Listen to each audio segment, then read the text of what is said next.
Hello guys and welcome to today's live stream where today guys, if you didn't know what today was, today's actually Ash Ketchum Appreciation Day, May 22nd. So originally this was his birthday, but that turned out that was a complete mistranslation in the manga that they made, thinking that's supposed the 22nd of May. So it's not his birthday anymore on this day, but it's now Ash Ketchum Appreciation Day. So yes. So yeah, I know I did a stream last night, but honestly I don't care. Can't get if I do another stream for this. So yeah, honestly, let's just get into it. And the first video we're just gonna do, guys, is the top 25 Pokemon anime battles, and now hopefully all these have Ash in it. Today, on April 1st, 1997, the Pokemon anime made its iconic debut, introducing the world to Ash Ketchum of Pallet Town. To celebrate such an occasion, it's only right we talk about what our boy loves the most: battles. Yep. So in this video, we'll be counting down the top 25 best battles from the Pokemon anime. And because this is such a special occasion, I will not be doing this alone. Joining me are many of my amazing friends from the Anipoke community. Oh, it's getting good then. Guys. Oh my god, okay, that was a mistake. That was a mistake. We'll do this one by one. For almost a year now, all of us have been working behind the scenes, rewatching iconic battles, coming up with our own top 25, and then averaging it out to give you all a subjective ranking. Okay, so here we That's go. right, this list isn't just reflecting my own favorite battles, but everyone else's as well. I think it made for a pretty interesting list, if I do say so myself. Shout out to Elite Trainer Mark, who helped me organize these big group of creators, as well as Crusher Plays and Reacts for coming up with this amazing idea in the first place. And alright, now that we got the introductions out of the way, let's get started. Here you go. Yes, ladies and gentlemen, this is PD Gaming, and I'm honored to bring you the number 25 25, what's number 25? Ash versus Claire. Gym battles are standard affairs. Yeah, this was a good one. This was a good one. This is because Ash couldn't be held on the first step, so he had to bring he had to bring the aces like Snorlax and Charizard to help out. Setting everything in motion. Yeah. There we learn about Claire as a person. We learn how strong she is as a trainer. Yeah. And we get to see the return of Charizard. Yeah. This leads up to the actual gym battle. Because we saw all of the pieces come together for this battle in the previous 3 episodes, it sets up this battle to be unforgettable. The battle even starts off with a surprise as Ash brings back his Snorlax. At first, he looks like he's that was very surprising when he did that. Shine through. However, Kingdra tires out with a combination of Snorlax's endurance as well as its quick thinking on Ash. Snorlax's endurance is absolutely ridiculous. It reminds me of a couple of Ash's My Cousin Journey right now, Dragonite in Lucario. Charizard evaporating the water that Dragonair sits on. And of course, the best moment of all, the flaming seismic toss. Oh, so that was awesome. That was sick. The setup is well built, leading to an awesome climax that's unforgettable, and all of this leads up to one of the most memorable and fun battles of the early anime. Yeah. Hello everyone, it's the Insane Game Freak here, and the number 24 top fight is Ash versus Tobias. Okay, this completely makes sense. Okay, I'm gonna put this off and explain why this makes sense. I know Ash got absolutely smoked, but this makes sense because Ash did defeat 2 legendary Pokemon. My mythical legendary technically of Darkrai and Latios, and Ash, we know Ash was definitely the second strongest trainer there because no one else in the tournament could take down Darkrai, so that means Ash is definitely the second strongest person there. The great thing about Darkrai fight is since Darkrai was the Pokemon Ash saw the most of, he was able to plan around him, which was shown by Ash teaching Heracross Sleep Talk. Yeah, that's really smart. Smash. Even his strongest bonds are shown with Sceptile waking up after just getting Dark Voided. Yeah. Pikachu's fight versus Latios. Oh, that was good as well, yeah. For those who don't know, Swag Ash is when Ash turns his hat backwards like a motherfucking boss. Anywho, Pikachu was in his bag and he managed to when Ash does that, you know he's getting serious. When Ash does that, you know he's getting serious in a battle. Well, why in the I just think it was fair to throw a trainer. Yeah, no, this was not fair at all, though. Whoa, he had his level full, and then they put a guy in with just legendaries. Yeah. Why was Torko here? Whoa, what do I get? Why the fuck was Torko there? You are the best bird. Super. Also, why in the f is this fight even here? Best wishes, there's plenty of fights better than this. This is some bullshit. That's enough for this entry. Let's no, I don't think we should have many good fights. It only really has one fight. Cornets, here at number 23, Oh. I'll be discussing Ash and Volkner's Yes! class battle. Yes! Now, right from the start, Okay, so the Ash and Volkner match got in. Good. Good. Unlike Ash's past So PWC battles, which all this is most likely the only Pokemon Journeys match in because everyone agrees, even me, I agree that this was definitely the best battle in Journeys so far. So, as for the battle itself, we're reminded just how tough Volkner is. oh yeah, Volkner is tough. And it shows. Unlike their previous gym battle, both sides were allowed to switch. They were allowed to switch, yeah, and Volkner was so smart, like that move there when he switched when he did Electivire in on Pikachu's Thunderbolt to get Motor Drive. And it certainly did not disappoint, with it knocking out 2 of Volkner's. Oh yeah, the Kyle was a the beast. same for Gengar, but hey, at least it put up a good Yeah, fight. yeah, like Gengar was crushing like. Oh yeah, no, that was a cool move. Yeah, like that was affecting the Gengar. Yeah, Gengar was flashing around Luxray, which was the one.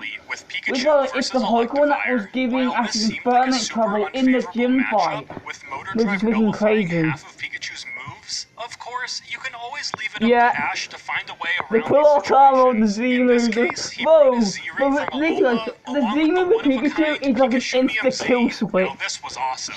Up until this If point, Ash Ash uses- just kind of left his Z-Ring at home, and I don't Yeah, think the writers he could did have right. picked a better time If for Ash him to uses a bring it Z-Move, back it's than an against instant kill arguably switch. the Nothing strongest can electric stop type it. gym Like, leader. not even Using Motor 10 million Drive. Volt Thunderbolt, Pikachu was able to overcharge Electivire's Motor Drive and take the knockout. Yep. It defied basically everything we thought we knew, and I loved it. This was an awesome conclusion to an already action-packed battle, as well as And a it's great really reintroduction good to because Z the whole moves. And with episode is Ash spent on the continuing his battle. climb Where to the they, Ultra Class, I don't think we've seen the last of where the whole Pikachu's 10 episode is million spent Volt on the battle Thunderbolt is quite yet. perfect. Hello everybody, my name is Gongmers and I'll be going on number 22, Ash versus Nolan. Oh yeah, this was a good fight because this was Ash's first win against a legendary Pokemon in Articuno. And I love how Ash used Charizard for this match. Like, Ash could use anyone and he just chose Articuno. But it was so, it was a good choice because Ash brought back Charizard. I honestly think everyone else would have lost it. I think every other Ash Pokemon would have lost it. Even Pikachu, I think would have made. Pikachu maybe not to beat it, but no one else. Other than Charles and Pikachu, no one was beating out Articuno. Combining Ice Beam and Water Pulse to cause extra damage for Charizard, Yeah. and using Mist to give a surprise attack. Yeah. Incredible moves done by Articuno and Nolan's teamwork. Of course, Ashy Boy showed his determination. Oh yeah, and Charizard left over saved here. a new move that Charizard learned till it was crunch time, revealing that Charizard learned the move Overheat. And even though it didn't hit Articuno, it did help unfreeze Charizard's wings from the Ice Beam. In the end, Charizard was able to withstand a Steel Wing and then go for his iconic move, Seismic Toss, yeah. You know Dean's got real when Charizard went for that move. This was an amazing win for Ash and Charizard. Yeah, because this was really intense, like, because they both down, Articuno got up and we thought, oh, Charizard lost, and then Articuno was back down, and then Charizard gets up. That was so cool, and it was definitely redemption point it off from the Johto Mixer League. here, and I'm super excited to talk about the next battle on the list. Coming in at number 21 is Ash versus Stefan from the infamous I mean, this is definitely the best black and white battle, and that's not saying a lot. Their interactions had never disappointed. But this being above Ash versus Faulkner is a bit To me, it felt like the surprising, situation where to you're say the playing a least. fighting game and it's the final round where you need to pull out all the stops. Both of them worked so hard to get where they are, Yep. and they owed it to themselves to show Stefan felt like Ash's true Unova rival to One of the me. best aspects of this battle He was definitely felt like his true rival because Trip was like, Trip was knockoff Paul, and Stefan and Ash always had a good, always had some good battles. Ash was left with just Crocodile. The roller coaster of emotions, twists, turns, and the overall pacing of the battle kept it very exciting. Yeah. Another enjoyable part of this battle was Ash's Levani. Oh yeah, To describe its yeah. battling. Even though Livani didn't get a win, it put up one hell good of a fight against Stefan Falk, which is his ace, by the way. Stefan is usually quick-tempered and rushes a battle when he's losing. He really thought carefully about his every move and showed how much of a better battler he became. I know you're not supposed to cheer for Ash's rival, but the growth Stefan showed in this battle, as a viewer, made me feel so proud of him. The final showdown was the cherry on top. Stefan Sulk against Crocodile with a type disadvantage. It was a disaster waiting to happen. And Crocodile had already battled. I watched this battle when Crocodile revealed Aerial Ace. And it left freaking Aerial Ace. Oh, that was too fucking awesome when he did that. I was like, jeez. He learned Aerial Ace? Oh, that is so good. Cinematic excellence. The battle was the perfect conclusion to Ash and Stefan's rivalry. It flawlessly showcased both Ash and Stefan's growth, and I couldn't have asked for a better conclusion. Hey everyone, it's Polly's World, aka Polly from the Pokepod. Coming in at number 20 is one of my favorite battles in the entire anime, and arguably one of the best gym battles of all time. Agree. Ash versus Melee. The bottom Now there's showdown two with major Weasel reasons as versus to why I think it freaking belongs on this Lucario was list. First off, nuts. this battle concludes an arc that ties into multiple storylines, which added to Ash, Maylene, and even Dawn's character development. Prior to this battle, Dawn and Maylene helped boost each other's confidence, which had wavered due to many previous losses. During that episode, Paul's brother Reggie helped Ash's Staravia learn Brave Bird, which helps Ash defeat Maylene's Meditite in his gym battle. Having Reggie, of all characters, help out Staravia was an awesome parallel to Dawn helping Maylene get her mojo back. Not only that, but Type Wild is also featured at this moment of victory. Oh, it is, and everyone knows that when Type Wild begins to play, some serious shit's about to go down. One of my favorite things about this battle, particularly Weasel versus Lucario, is that it has no fluff or gimmicks. It's head-to-head combat that keeps you on the edge of your seat. Lucario did not hold back with its Bone Rush, Force Palm, and Aura Sphere attacks. And neither did Weasel, using its speed and the skills it learned from both Ash and Dawn to match Lucario's power. It was incredible seeing Weasel using the spinning Aqua Jet it learned from Dawn, combined with the Water Pulse it learned during this very battle, to clash with Lucario's Force Palm in a brutal fight to the finish. Ultimately, it ends in a draw, which I think was a believable and genuine conclusion to a hard-fought battle on both ends. I also love the aesthetic of this battle taking place in the rain. At one point, the roof caves in from being hit with multiple attacks, and that's when Weasel's Swift Swim ability is activated, enhancing its speed and enabling it to dodge Lucario's attacks. Another element I liked was the OST used during this match. It was a nice touch in referencing Sir Aaron's Lucario and the Mystery of Mew. Overall, this gym match and other pieces from this arc taught a valuable lesson. That trainers and their Pokemon engaging in good sportsmanship and helping each other out can make both sides stronger together. Hey guys, it's Aleximo, and I'm going over number 19, Ash vs. Misty. One of my favorite. This was a good fight in Sun and Moon. This was a good fight. Because we finally got to see Ash and Misty actually have a proper battle. Unlike when they had that battle in the series, we get to have a proper battle. Though this is a good time. This is really good, because we saw how strong Misty got by becoming a Mecha Gyarados. Was so strong that no challenger could ever defeat it, which really had showed how strong and that is definitely believable because it's a freaking Mega Gyarados in the second gym. I loved how this battle characterized Misty. Having her and Ash go all out in this battle as best friends showed how much they had improved as trainers in their time apart, but also how much they platonically cared for each other. Having both of them state multiple times how much they enjoyed the fight really enhanced the experience and their friendship.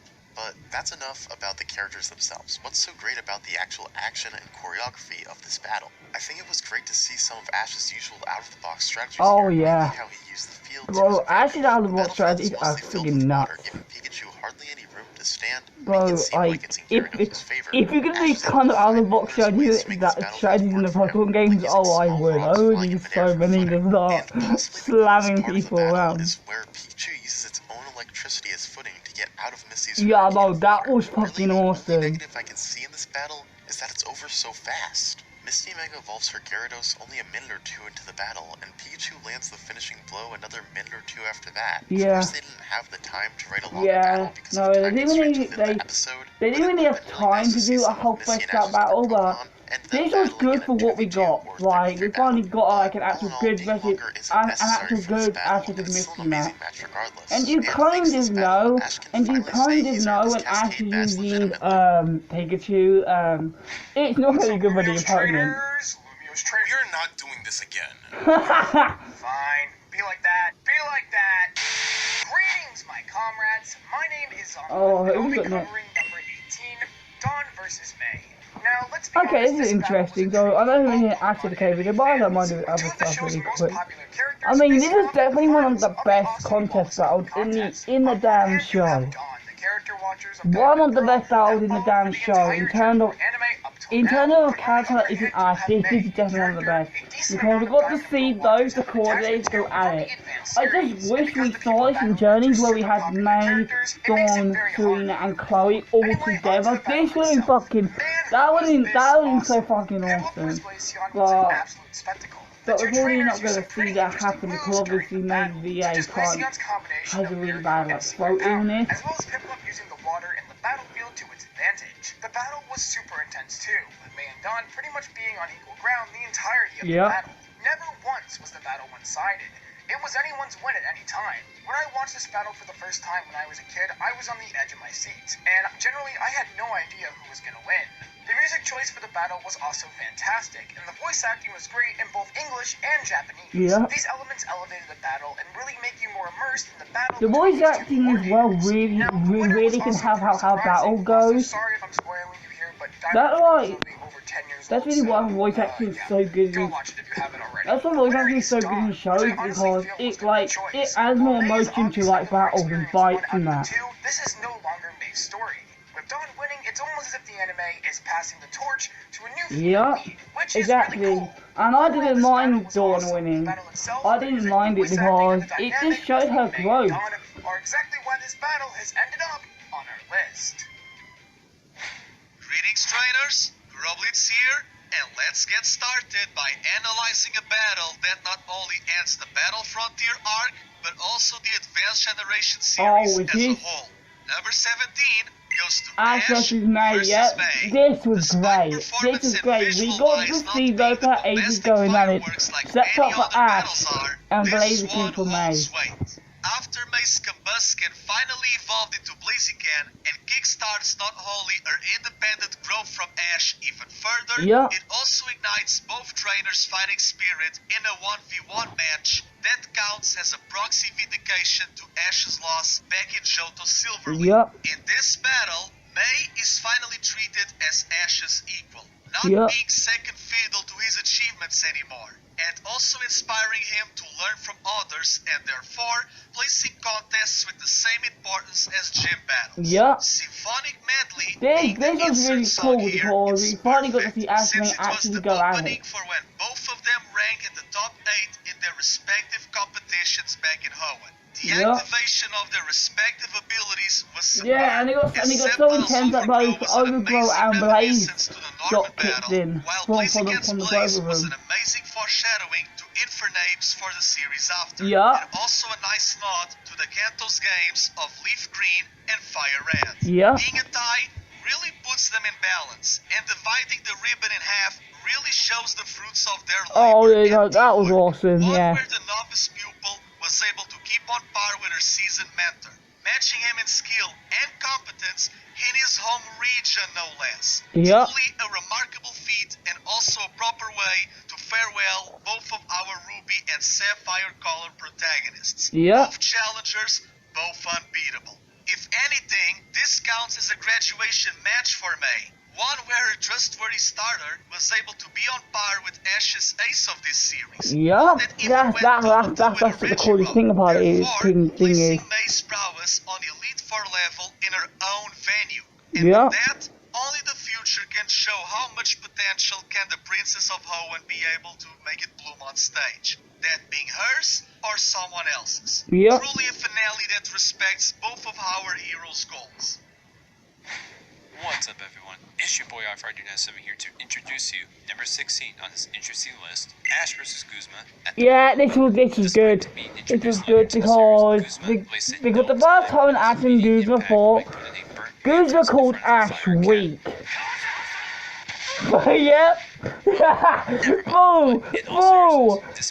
Freaking Tolkien almost soloed him. This didn't right. He used the word TX hit, which must have meant that Tolkien knocked it down half, and then took down freaking Sizzle, bro.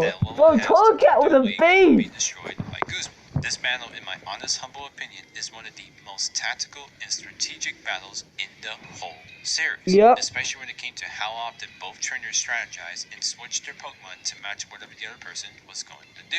Despite all that Galaxy chess, as previously mentioned, the greatest factor in this battle isn't just that, but it's also the narrative impact that it has on both characters. Especially Guzma. If you look at how the battle strategies here actually show a good drop of the theme of this character, we know at that point. And this battle to me is a perfect mirror match for Guzma. At this point, Guzma only battled people that he knew he could beat.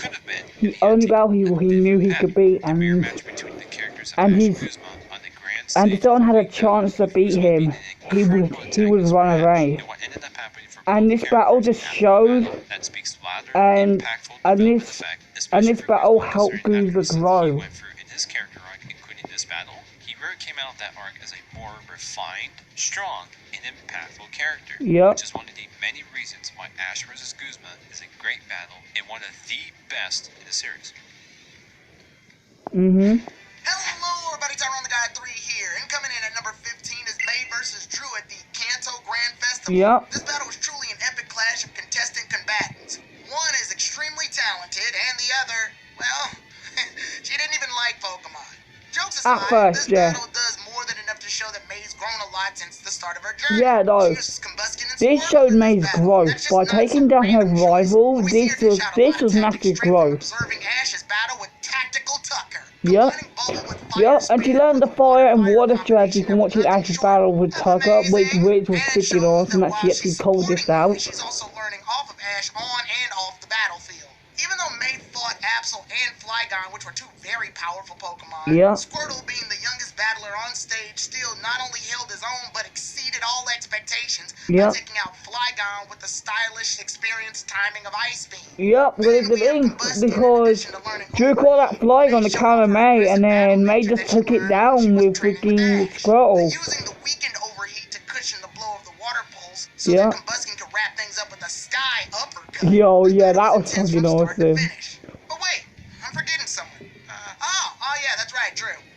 So Drew's side of the battle here is brutal in a way we haven't seen in many contests before. The Dragon Razor Wind combo he uses is powerful and it's inescapable. And even when Flygon's knocked out, Squirtle literally doesn't have any time to land on the ground before Absol smacks it across the battlefield for a huge knockout. The attacks in this match feel super personal. May wants to prove how far she's come while Drew struggles to maintain his status quo as an experienced, talented coordinator. It's amazing to look back on May's debut where she literally fell on her butt and didn't land a single hit on Drew to beating him at the Grand Festival. That just shows the growth. The does end with them on good terms. With their different battle styles and techniques, they keep pushing each other to not just grow as coordinators, and they inspire each other to do better, and that's always what you want from a rival. You could teach them some things, and they could teach you some things, and you can both grow. Champions, I'm Champion Blaze, and battle number 14 is the brilliant finale of the Sinnoh Grand Festival, Dawn vs. So this is definitely the best known Ash battle for sure. Like, this was great. But unfortunately Dawn had to lose. I don't know why they made Dawn lose, but I think, like, honestly think the loss was perfectly handled. As a Pokemon coordinator, she takes everything she's learned up to that very moment and uses it to damn near win the Grand Festival. It's very fitting that Zoe and Dawn met each other in the finale of the Grand Festival because it serves as a reference to their first meeting in the Jubilife contest where they promised to meet in the finals. That is so true, and that was such a nice callback. With Dawn's still relatively new Togekiss performed incredibly well alongside Dawn's Piplup. It's also a Pokemon that Zoe hasn't seen Dawn use before, just like Zoe's Gallade. Both sides improve upon old tactics and strategies they've used before and implement amazing new ones. There's a lot of great back and forth, and the battle continues to grow the two trainers by perfectly showing how they react to new situations during the battle. Zoe continues to show how much more experience she has than Dawn, which justifies the great lead she takes at the start. But Dawn also proves how adaptable that's she is. Kind of what made Dawn lose that quote. Was that Zoe took quite a bit of a lead at the start, so Dawn had to try and Dawn was on catch up. I wish this battle could be a bit higher, but the fact that it's number 14 just shows how well written this exactly. was. Can we just talk about how epic Piplup and Togekiss looked with that Peck Sky attack? Oh, though that was fucking awesome, All in all, this was a perfect Pokemon Pokemon contest battle that showed just how far both coordinators had come on their journey. Showed Dawn at her peak by the end of the series, and is a testament to how great Pokemon contests were in the Pokemon anime. Hey everyone, this is it. This is all we have from now on. Ash vs Wolfric, yes! The rematch. Oh, this was good. Because, whoa, I don't know what the fucking Wolfric's fucking Avalon was the most broken Pokemon you would ever see. It took down all three of Ash's Pokemon. One of those Pokemon being good ninja as well. Every knockout felt earned, and there were no easy victories in this match. Both trainers were battling to their fullest potential. They both were. Rare form. Well, Wolfric even switched up his strategy. Greninja and Abomasnow. I mean, I'm not the biggest Ash Greninja fan in the world. I wasn't even watching the anime live at this point in time. Oh, wow. That actually leads me into my favorite part of the battle. When I first watched this match, I had absolutely zero idea that Wolfric was going to Mega Evolve. Like, no one did, because in the games, Wolfric don't have a Mega. No one expected this, and that's what made it even freaking cooler. Wondering why Wolfric was saving his Abomasnow. Mega Evolve is legitimately one of the most shocking moments in the history of the anime for me. Ash Greninja versus Mega Abomasnow was amazing. Oh, it was. Oh, it was so cool. And it's just right after Greninja and Ash had the development. Like, bro, this was fucking great. Favorite gym battle of all time, and it's such an excellent battle overall. Yo, what is up, guys? It is me, the Media Nut, the master of pop culture. Self-proclaimed. And for this video, I'll be discussing what may be Ash's most important battle during his early years. Oh, Drake. Number 12, his battle against the Orange League This is a really important battle because this was like Ash's first ever 6-on-6 in the anime. Redemption for losing the Indigo League, but it's also and Ash's identity of losing to the Indigo in the Indigo League. This battle does a good job of showing how far Ash has come by showcasing how powerful and skilled Drake's Pokemon are, only for Ash and his team to be able to Speaking of Ash's team, another thing that makes this battle so great is that every single one of his Pokemon used, aside from Boulder, gets a chance to shine and showcase just how much they've grown. Pokemon like Squirtle, Pikachu, and Charizard were able to redeem themselves for losing the Indigo League by taking on opponents that were either larger, stronger, that was according to Pikachu knocking out a down Dragonite. Experience and bond with Ash to come out on top. Even lesser used Pokemon like Tauros and Lapras get to show this is actually Tauros' first battle, by the way. And Tauros did great. Really how much Ash has grown as a trainer himself.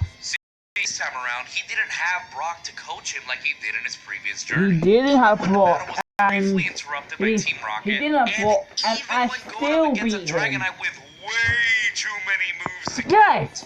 Drake was a fucking hacker. Dragonite had 10 moves. Why did this thing have 10 moves? Like, I get that then, at the end of the day, didn't really have limits on the moves, but why give a Dragonite 10 moves? That's freaking, that's overkill. Hey guys, I'm Izzy. I will be discussing number 11, Ash vs Olympia. This was a great match because this gave us the perfect foreshadowing of Ash's Greninja. Because Olympia saw something plugged in, basically said that it's gonna reach a whole new power level. As we well know, like a whole new power when it comes to implementing on-the-fly battle strategies, but for me, this is one of the best. This is a perfect example of thinking outside the box. In this case, the battlefield. The problem that they were facing in this battle was the combined issues of the Meowstic's high aerial mobility and amazing synergies with the male's ability Prankster. This gave him the ability to throw out a helping hand to assist female, which then launched devastating attacks. The first two issues are one that Ash is relatively well accustomed to, as they're fairly standard later story gym leader strategies. But the issue that had to be overcome that really pushed this battle up is the issue of Future Sight. In the beginning, Ash really struggles with this, as Ash could not count the Future Sight for a little bit. punches Frogadier and Talonflame back down to Earth. This battle was one that required Ash to multitask, to focus on both the battle in front of him and also the lingering threat of feature sight. He manages to counter this by utilising assets that one wouldn't necessarily assume Ash to think of, that being a non-battling Pokemon Pikachu, who timed the delay response between feature sight being set and striking. Oh, that was so cool! That Pikachu used his freaking tail to help to help count future sight so Ash could like strike. Rather than just brute forcing his way through opponents, that's why it's one of my favourites. This battle also gave us a tease to Satoshi. Gekkoga. Sorry, I couldn't resist saying at least once in this video. Sometimes one dealt with it all. If you want one here, and we've made it to the top 10. Yeah, we're in the top 10. Ash versus Screen. Yep. Held a lot of weight in X and Y as it was built up over the course of a 5-episode arc. Oh yeah, no, this was built up. Could not take down that Lucario. It took him. This was his third try at Lucario, by the way. Powering Ash in battle without Mega Evolution prior to this. One thing that really makes this fight stand out is how both Ash and Karina were aiming to overcome an obstacle that helped their character grow. Ash attempting to use a new strategy that he learned that didn't really fit his battle style. And Karina working to be in full sync with Lucario to master Mega Evolution. Her skills really shined in this fight, considering that Ash went out of his way to further prepare for this fight by evolving Fletchling and catching Hawlucha, both powerful flying type Pokemon for this fighting type gym. And in the end, Karina was still able to pull a close conclusion. The addition of Evo in the final match made for an emotional final stand. Oh, this was so cool because Piggy finally got his redemption of taking down Lucario. Their previous battles and training. The battle animation and strategies were top tier in this battle, with a few notable moments being Hawlucha's spinning flying press or the increase of speed in Fletchinder from his new move, Flame Charge. To this day, this battle stands in the rematch in Pokemon Journeys due to all the build-up and care they put into I can agree because this had the build-up. Journeys didn't really have a build-up for the Karina fight. What's going on, PokeChamps? Infamous Trainer here, and taking a number is intense. It doesn't just feature our main character. So we're getting 2 pull episodes then. So we're gonna get 2 pull battles then, because we're gonna get Lake Cutie here and here, and then I'm assuming we're gonna get the Sinnoh League one later in. Yo, bro, this battle was crazy. Ash couldn't do much. Pokemon abilities taken into effect. Full 6v6, which is rare, and even mid-battle evolutions. This battle also debuts another part in the amazing story of Chimchar, as it evolves into Monferno during the peak of its rivalry with Paul's Electabuzz, showing us power of both Pokemon, such as Monferno with Mach Punch and Blaze, and Electabuzz with Light Screen, Protect, and Thunder with great power. Of course, this battle ends with Electabuzz still standing, and Ash losing as Monferno falls. The best parts about this battle was not only the battle itself, but it was the determination of Paul and his ability to adapt and grow from his losses in a short amount of time. And that's even after losing to Brandon. And Ash, that trainer we thought couldn't lose, actually taking a loss and blow to his pride. This was a blow to Ash because he could only take down 2 opposed 6. This was a huge blow to Ash. Ladies and gentlemen, boys and girls, and Pokemon fans of the world, You're here, aka Crasher, and we've now reached number 8. The battle that is the first ever Alola. I agree. This was a good battle because even though the finale was only a 3v3, there was some good moves. Like the first matchup being a freaking legendary versus a mythical, like bro, that is just a good start. First 3 was so good, and it made you on the edge of your seat, start to finish, when you consider what both characters have gone through. The growth between Ash and Gladion in Sun and Moon was pretty huge.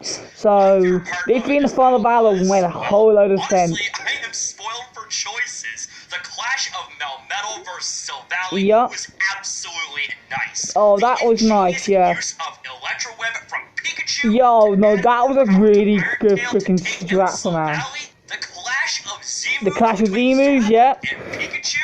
The clash of the Lycanrocs, Midnight Lycanroc versus Dusk Lycanroc. Now, more on the rival Lycanrocs. These two Pokemon have had an interesting history / rivalry with each other as the series progressed. This really helped with the rivalry as well. Evolved into a one-of-a-kind Dusk Lycanroc. Having a battle on Pony Island where Dusk Lycanroc lost. We have the 2 Lycanrocs squaring off on the each of them all in a rematch of sorts. Yep. Blow after blow, the two put on an absolute clinic. Who can forget that epic finishing blow with the counter versus counter?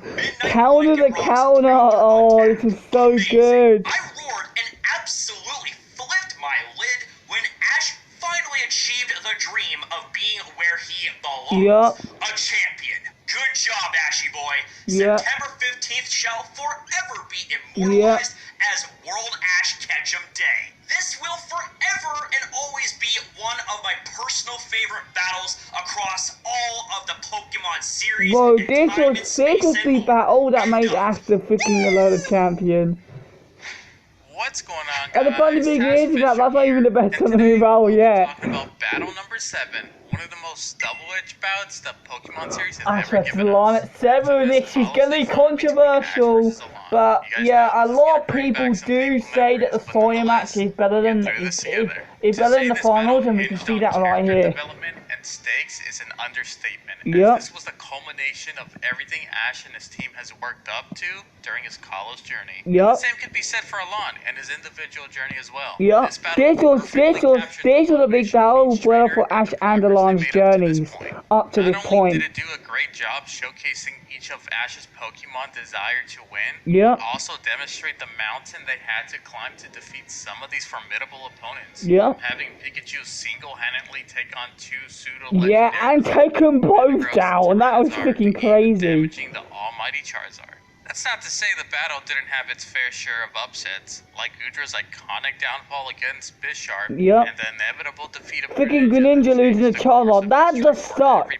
Because that was his 3rd loss to the freaking Charizard. Got to see firsthand how even Bro, I just want them to rematch in journeys just so Greninja can finally get the damn win. None of that could save him from accepting total defeat to Alon.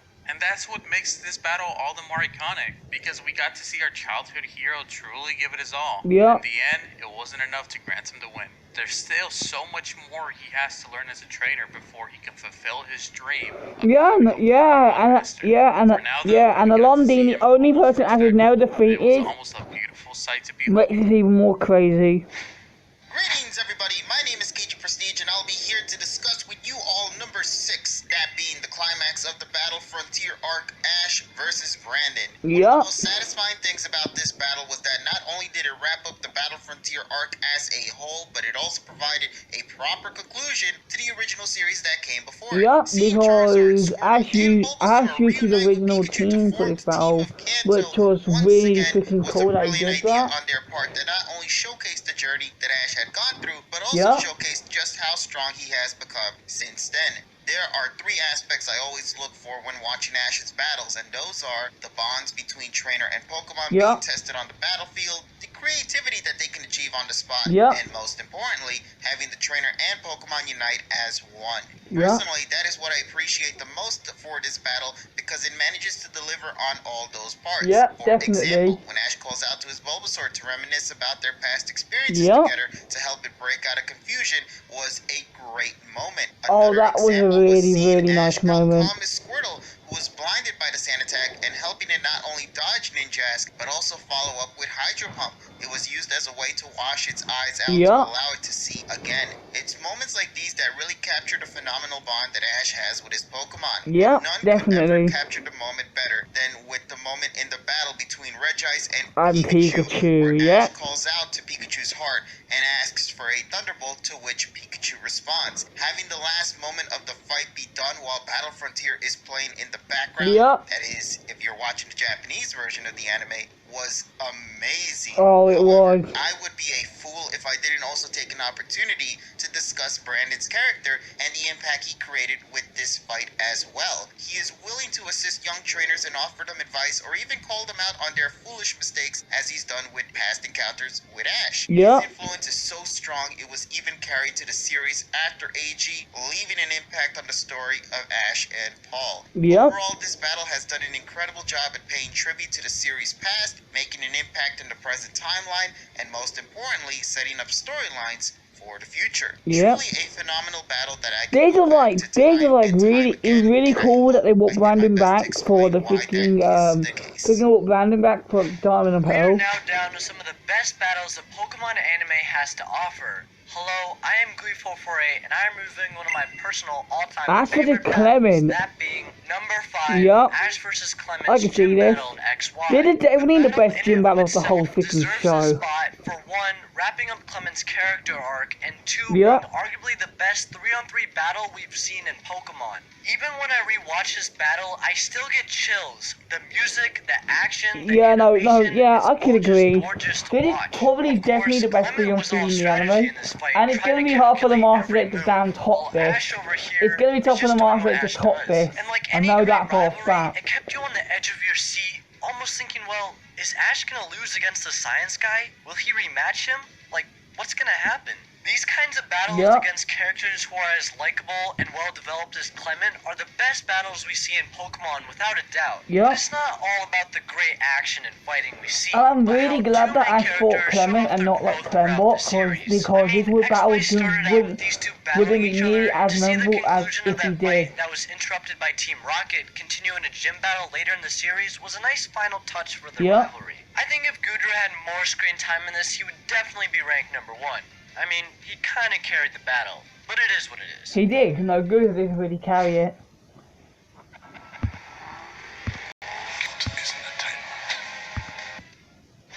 Hello, my name is Niall. Okay, we're in the top 4.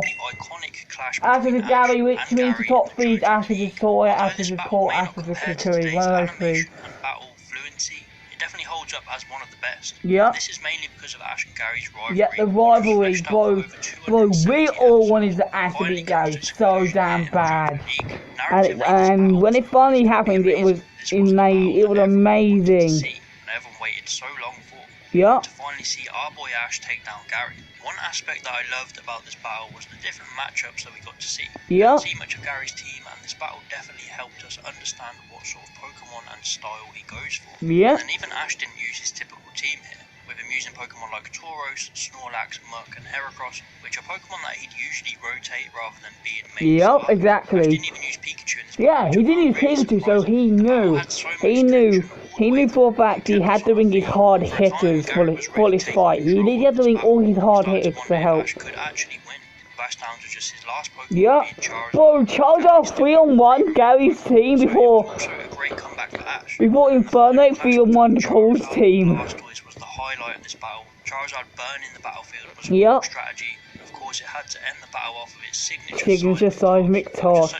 I really wish Charizard kept that move because it was so iconic on it. Overcame him here in this battle to really prove to himself and to Gary that he could surpass him. This battle had so many individual moments for both Ash and Gary, with both of them growing even more in this battle. Gary had some huge growth with him finally coming to respect Ash as a trainer who's on the same level as him and even surpassed him at this point. I like how not only this battle makes Gary realise his dream to go into Pokemon research, but also how it wrapped up the original series nicely, putting into this rivalry in the best way possible. The only thing I did wish was that Gary did battle us a bit more.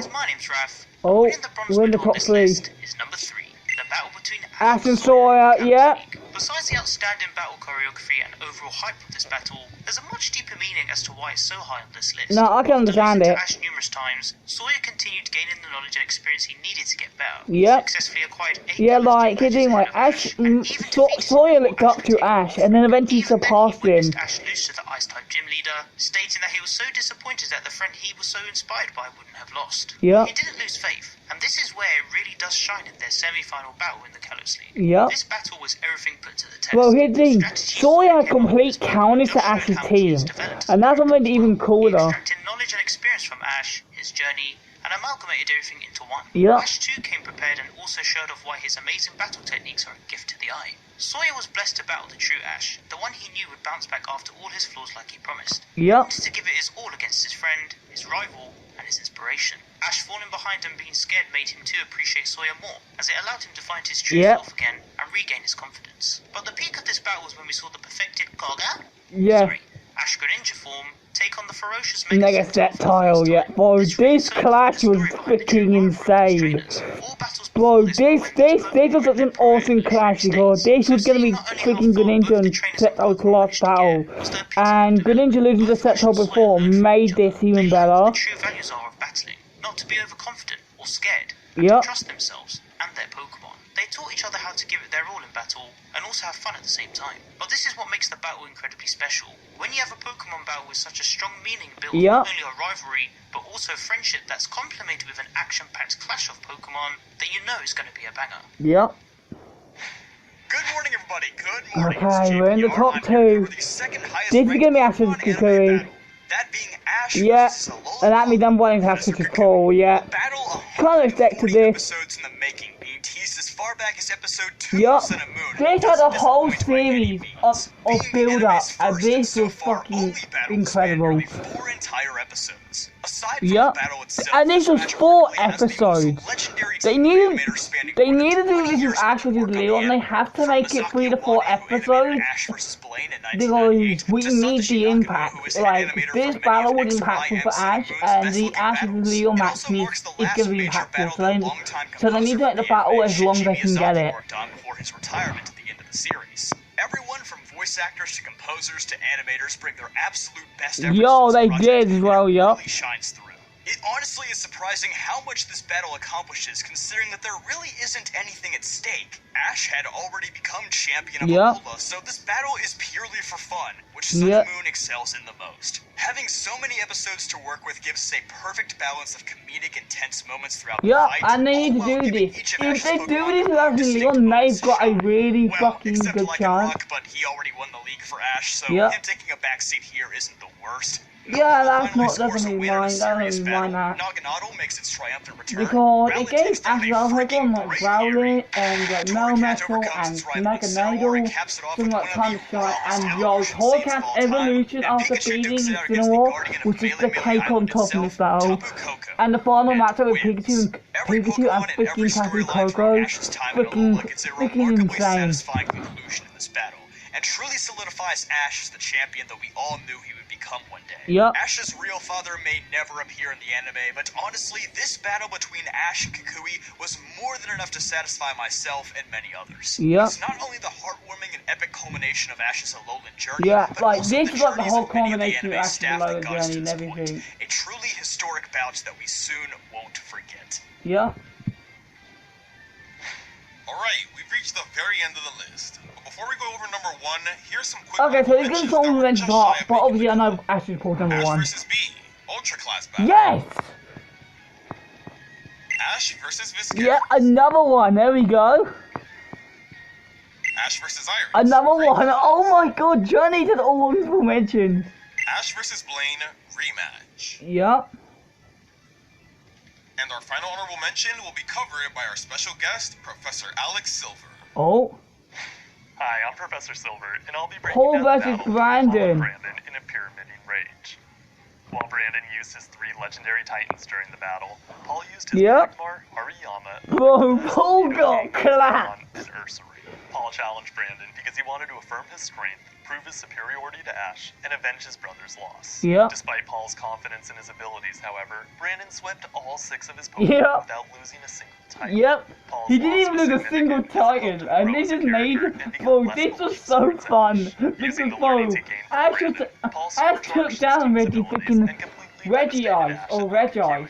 One of the things I love most about the battle is that Paul couldn't even take down a single Reggie. By opening up his ranks, it filled me with wonder at what else he might possess. Another thing I enjoyed about the battle is that it highlights the strength of Ash's Cantonian starters. It does, Given that Paul's team could barely hold their own, it showed that the starter squad had truly ascended to an untold power level far beyond their peers. On that note, let's move on to the next battle. Yeah, that's actually Paul. It's Ash vs. Paul. Lumio's trainers it's Ash vs. Paul. I already know it's Ash vs. Paul. There's no way it isn't. One goes to Ash vs. Paul in the city. Makes complete sense. Was it really gonna be any other way? I don't think any battle will ever top this. Like, not even Ash vs. Leon will top this. In the second episode. From the moment they met, Ash and Paul hated each other. They did. They hated each other's guts. And after the constant losses against him, except for Poke Ringer, and especially after the soul-crushing defeat at Lake Acuity, this was Ash's final chance to finally prove to Paul, and more importantly himself, that his methods had its merits. And man, did our boy deliver. I love how this battle perfectly displays the differences between Ash and Paul's training and battle styles. For instance, although this is the first time Ash gets a big lead on Paul, it was actually part of his master plan to get Ash's hopes up, get up for the Pokemon he was using, only to counter them with his busted Drapion.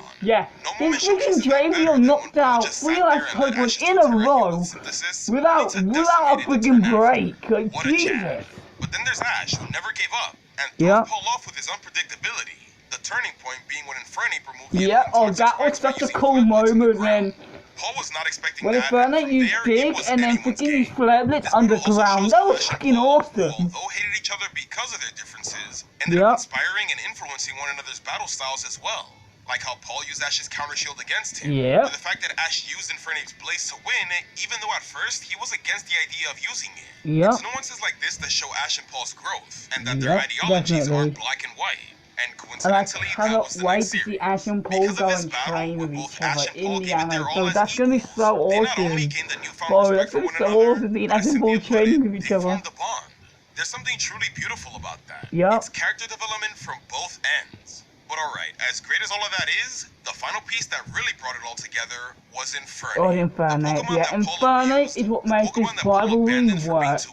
It's now the one that absolutely carries this battle. And it's so damn satisfying. Seeing Infernape using a fully mastered Blaze to help Ash get the win, something Paul was striving for but could never achieve. He could never achieve it, and Ash achieved it and finally took Paul down. The Ash Ketchum Anthem play here truly cemented this victory as one of the best moments in the Pokemon anime. Now guys, we're going over the top 10 worst Ash gym battles. Oh my god, I cannot wait to see Universe get trashed on. After this guys, we're gonna do 1 or 2 more videos, and then I'm gonna do a little talking section about Ash, and then an update on the Pokemon What If. That's the plan at the moment. Today I'm going to rank the top 10 worst gym battles that Ash Ketchum has ever had in the Pokemon anime. God. Even though Ash has had many gym battles that are remembered fondly, the ones in this video are not remembered. Just to clarify, Universe gonna get like half of the list. Most of the Universe gym battles are absolutely in the fucking bin. Sorry, Orange Island's gyms and Alolan Trials, but this video isn't for you. That's fine, it's meant to be the main series gym. Before I jump into the honorable mentions, take a second to like this video. Honorable mentions? Well, if I do Universe battle in an honorable mention, I'm not gonna be impressed, because I want to see Universe get trashed on the entire list. It's gonna go this with Universe freaking Kanto, I can tell. The first of 2 honorable mentions is Ash's first battle against first battle was Surge, Well, Ash was completely outclassed, he couldn't do shit. They didn't mention the first match the 2 had. After belittling Ash and his Pikachu prior to the battle, Surge backed up his strong talk by defeating Ash without his Raichu even taking any damage. This loss served a greater purpose though, as Ash and Pikachu got their revenge by the end of the episode.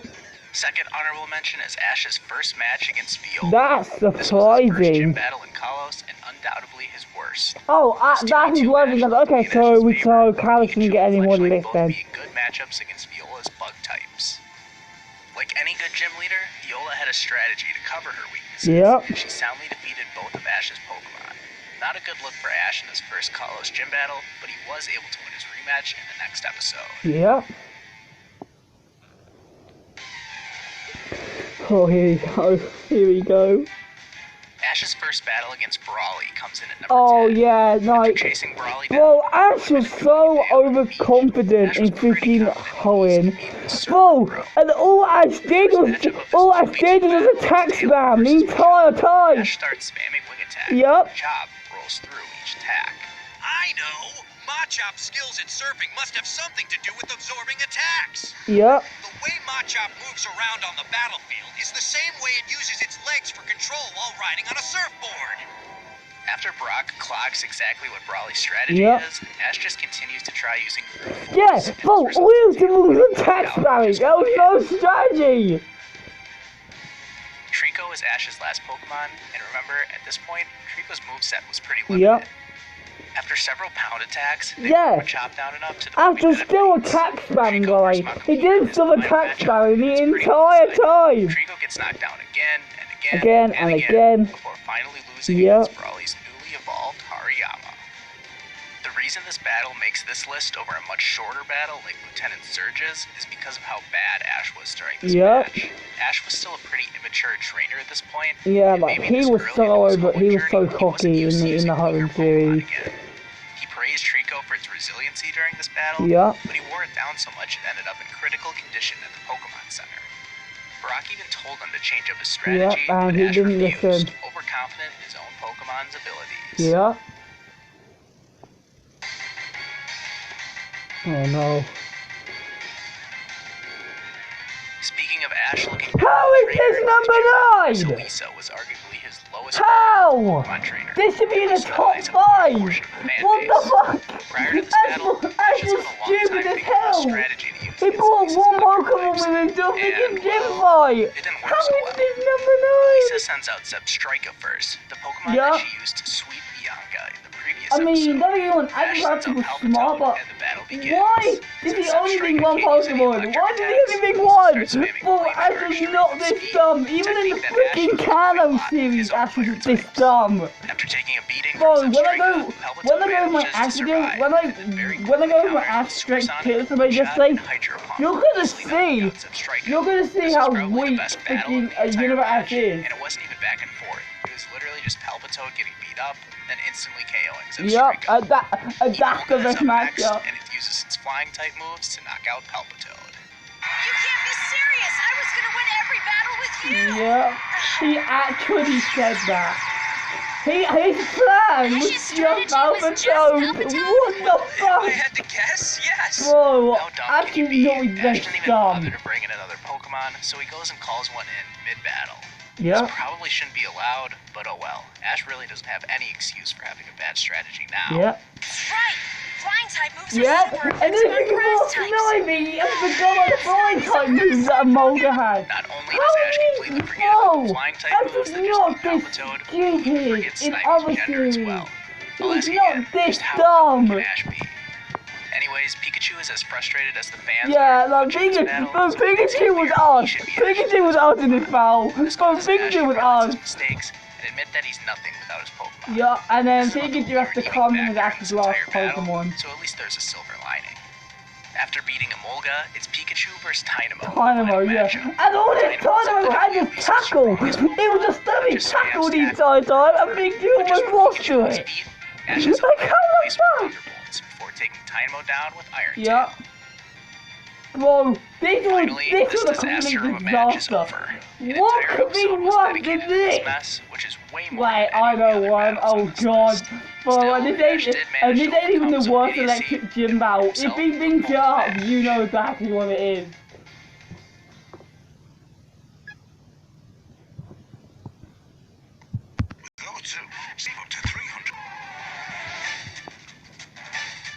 Ash and Misty have battled against each other a few times over the course of the anime. I mean, that first battle was great. Yeah, the first battle was great.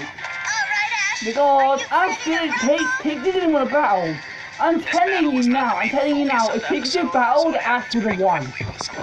Because Ash had a type running with Misty. Butterfree instead. Yep. Misty calls Staryu, who is able to hold its own, smartly countering attacks like Sunspore and Sleep Powder by using the water to its advantage. Yep. Butterfree, on the other hand, cannot handle the water, and Ash calls it back before sending out Pidgeotto. Yep. Misty swaps her Pokemon, even though gym leaders aren't usually allowed to do that, and Starmie is up next. After an alright back and forth, Pidgeotto gets the upper hand, and Starmie looks to be defeated. Yeah, so yeah, I guess it was Starmie, but we don't know Starmie was knocked out. I don't think it was. It would have meant Ash had a 2v1, which is what he would have won, but Team Rocket interrupted the battle, and then Ash played the gym and got the gym battle. That's how he got the gym battle. He saved the gym. They still let him continue battling, because he wouldn't probably beat Misty. What is it? Oh no, number 1. Here's a fun fact. Ash has lost a battle against every single normal type gym leader in the every single normal type gym leader Ash has lost to, which should mean it should be, if we get a normal type gym leader in the Gen 9 region, Ash is losing to it. The process is not entertaining to watch. Yep. This 2-on-2 battle starts with Lenora using the psychological attack, as Silent puts it, of Roar, followed up by switching her Pokemon and using Mean. Yes, and Ash could not handle it, even though Conway did the exact same thing in the Sinnoh League, and he had to handle it. Off his game, and he basically gets destroyed from here on out. Yep. Oshawott and Watchog have a decent exchange of attacks, which is just about the only redeeming quality of this battle. Yep. But eventually it's 1-0 to Lenora. We're back to the matchup that started the battle with Tepig versus Lillipup. Yep. Ash manages to fight back and draw even. Oh wait, Lillipup knocks out Tepig in less than a minute. Yep. What was even the point of it knocked out Tepig in less than a minute. I don't know. Ash getting embarrassed in this match was not that fun to watch, but at least they had a fair, full battle. Yeah, it was a fair full battle. It wasn't like Ash just cheating and getting the badge for no reason.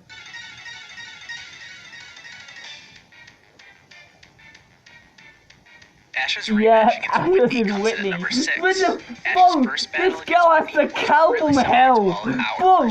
Bro, even Ash is having problems with the rollout strat. Until a rollout sweep from her Miltank. Yeah, but literally, her freaking Miltank sweat dash, and then and then literally Ash has to freaking run in a rematch.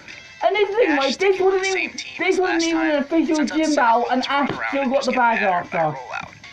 Totodile is up next, and Ash doesn't even bother attacking Miltank. He just has Totodile make ridges in the ground. Yeah, he literally made down ridges in the ground. It's rolled out. Pikachu manages to get Miltank off balance by using agility. Before it uses the ridges to send it flying. Now vulnerable up in the air, it was a smart strategy. Miltank out. So great. Ash won an unofficial 3-on-1 battle. Wait, he's getting a badge anyway? Yep, and he gets the badge anyway. Ash did actually have a well-thought-out strategy here, but I am really not a fan of how Ash quote-unquote earned the plain badge. They should have given Ash an actual gym battle again. They should have made that a gym battle, and then that would make more sense. Speaking of Ash unfairly earning badges, we're back to Cancer for his match against Ash is doing well, and the biggest Team Rocky's in the gym. Literally set a bomb off! The Misty battle, this match the thing I've never got anyway, just saying about why did Team Rocky have bombs? And after a quick exchange, Ash recalls Bulbasaur after it got paralyzed. Yeah. In the early days of the anime, sometimes status effects such as sleep and paralysis counted as being knocked out. So I'm not sure what the ruling was. Yeah, I don't think Charmander is out next, while Erica sends out Weaving Bell. Again, I thought gym leaders couldn't substitute during a match, but why do I even bother with rules at this point in the video? Yeah, I think that might be different in the original thing then, yeah. Charmander took out the bell, took out the Weaving Bell. The Tangela was already damaged from when it came out. Pokemon, and it immediately knocks out Charmander with its scent. Its scent. Not exactly a sweet scent, I guess. Not even. Next, but just it said it didn't even freaking use a move. After blowing themselves up, they managed to set the entire building on fire. And then Ash saves and then after that, they set the gym on fire. And as soon as Ash freaking, and then they just got the fire of sitting gloom. All right. It's time for Ash's 8th gym badge in the Kanto region. Oh, it's the team. Oh, yeah. That's 14 Rocket. Okay, I can kind of get this because issue was that Giovanni was being far too strong. He literally had Mewtwo, and there was no way they would have Ash fight Mewtwo.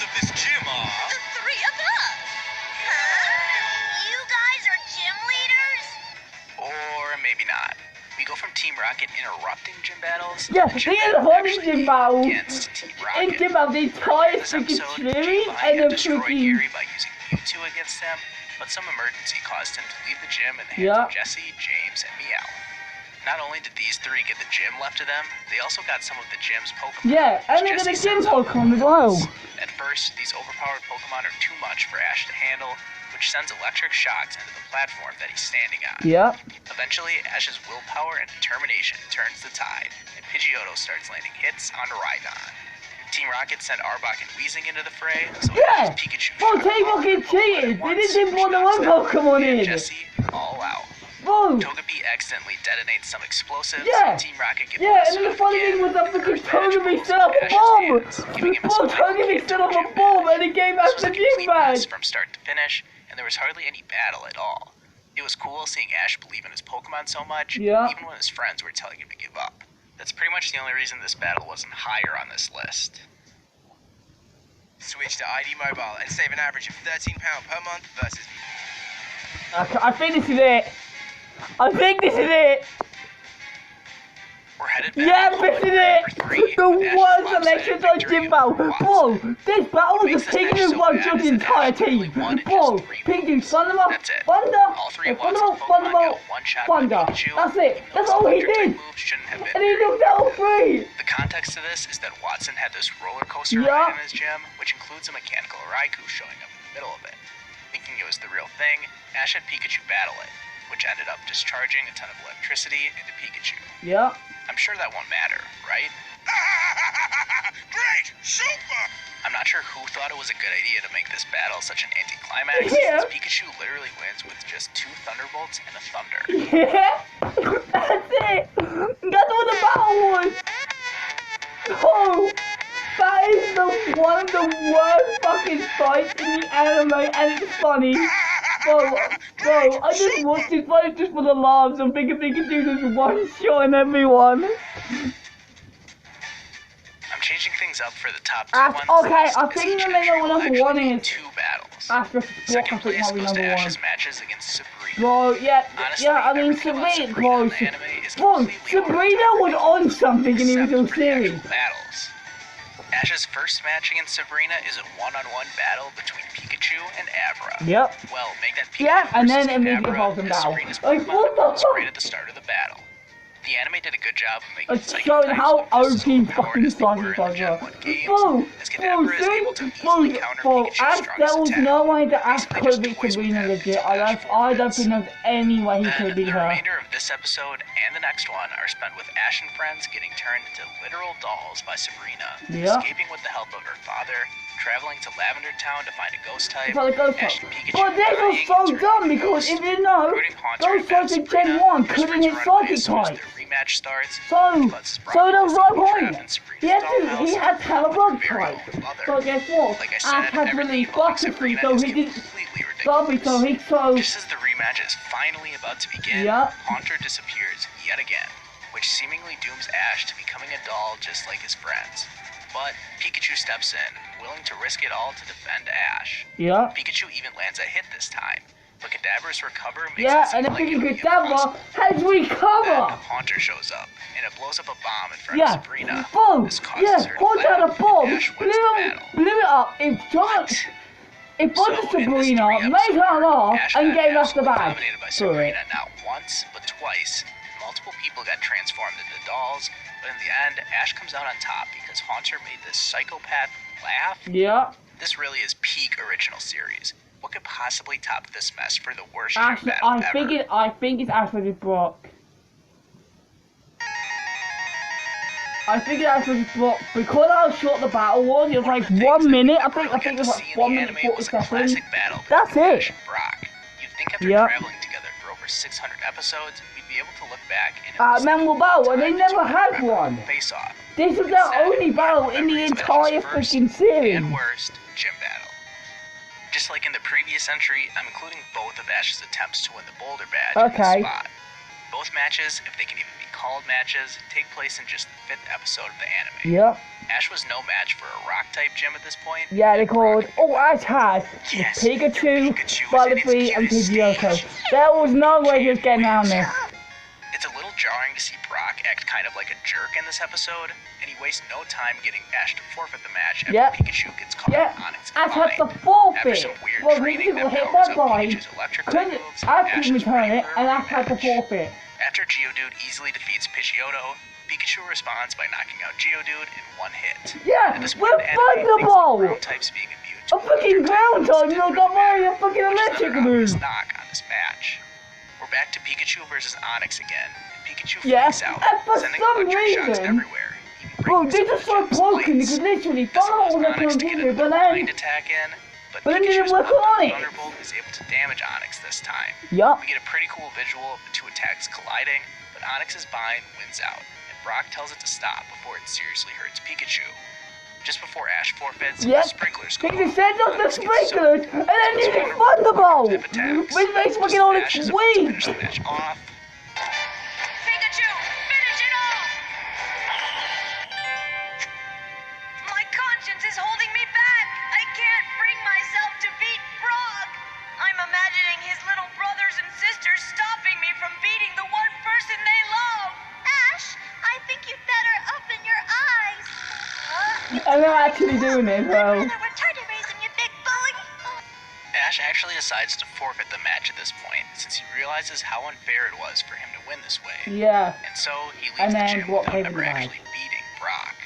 So not only did he forfeit twice, Ash only actually got close to winning because Pikachu's electric type attacks were able to damage ground types, which makes literally no sense. Brock catches up with Ash and gives him the Boulder Badge anyways, and the rest is history with these two. It really is a shame that these two never had an exciting battle against one another. Yeah, I wish they did. Was so bad.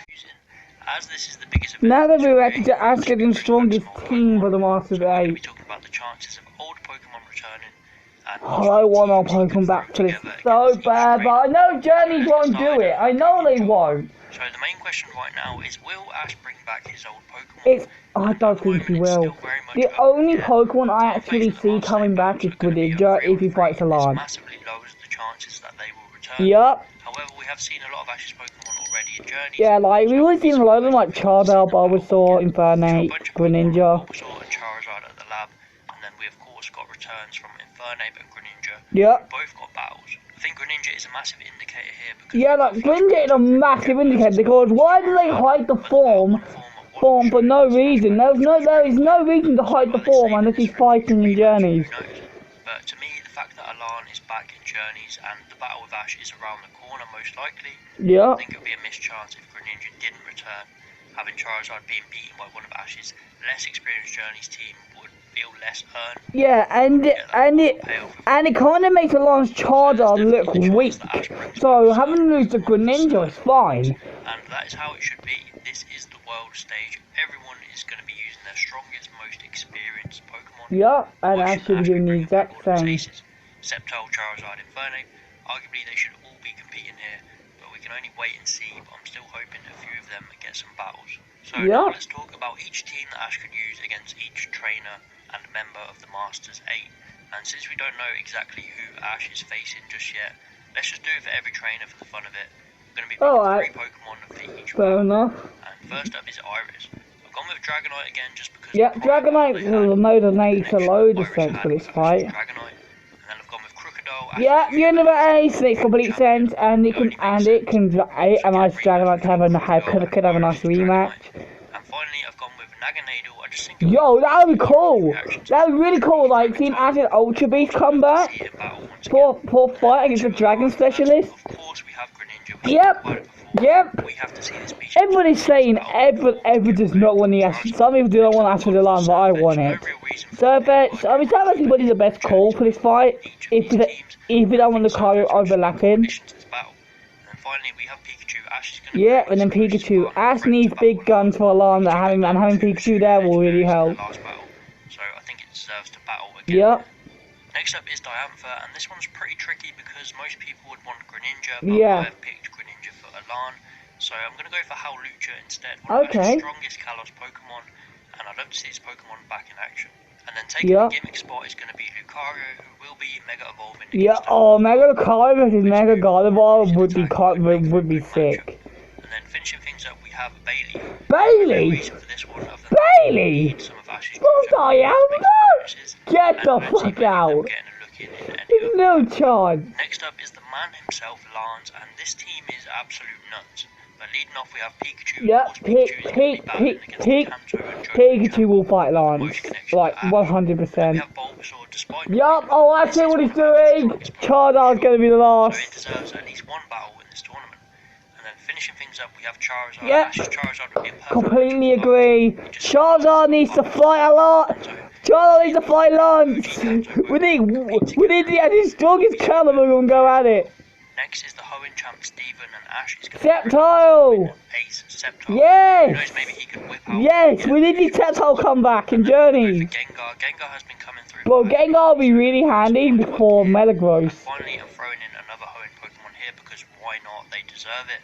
One of Ash's strongest birds, Swellow. Let's go, Swellow! And his strongest bird! Next up, we have Cynthia, and Ash will be bringing his Sinnoh Ace Inferno yes! to go up against her. I want this! I want it for the name of this Garchomp! I want it! I really want it for the name of this Garchomp! Pikachu comes into this battle as well. Yeah, Pikachu needs to be here. And then finally, I'm going to throw Lycanroc in here. Oh, that'd be so cool having Lycanroc! That's just a load of Pokemon! That's just a load of freaking A's! Back to lend him a hand once again. And then finally, the battle with Leon is bound to be a 6-on-6, and I think Ash is just going to be using his Journey team for this battle. But real quick, for the fun of it, I'm going to make Ash's strongest team. Let's go! Against Leon. First up, we have Pikachu. Yep. I don't really need to say much about this one. Pikachu obviously involved in this battle. And then we have Sceptile. Yep, Sceptile. Perfect for this battle. Followed by Charizard, yep. The original powerhouse. It would be a crime to leave him out of Ash's strongest team. We then have Infernape. I don't care if we have 2 fire types. Yeah, Infernape has to be in this. To be in Ash's team, and so does Charizard. And then to finish this team off, we have Battlebond Greninja. Yes! Yes! Yes! Perfect for Ash. What made the full match of Greninja with his G-Max Charizard? We need this! With its mega form. Yeah, and Lucario could be here as well. That is it for this video. Please let me know your thoughts. Will Ash bring back his old Pokemon?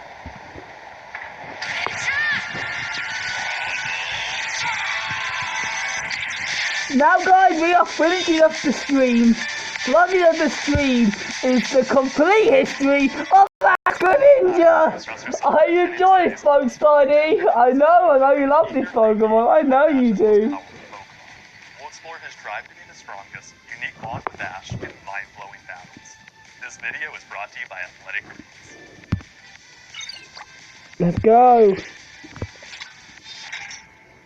During the episode Cloudy Fate, Bright Future, Anastar Gym Leader Olympia revealed that Greninja's journey to excellence started immediately after he hatched from While all the other Pokemon who lived at his pond were content to revel in merriment, Froakie rejected their frivolous ways and instead devoted himself to train. Because he refused to socialize with his brethren, he became a social pariah among his tribe, regularly came into conflict with the other water types, and often found himself their victim. Shortly after they beat him up and sent him to Nurse Joy, he learned from her that the only way to achieve true greatness was by teaming up with a trainer who would nourish his abilities. To help find that special someone, Joy sent him to live with Professor Sycamore. The professor introduced Froakie to many young trainers who all desired him to be their starter, but he rejected each. He rejected every single one of them.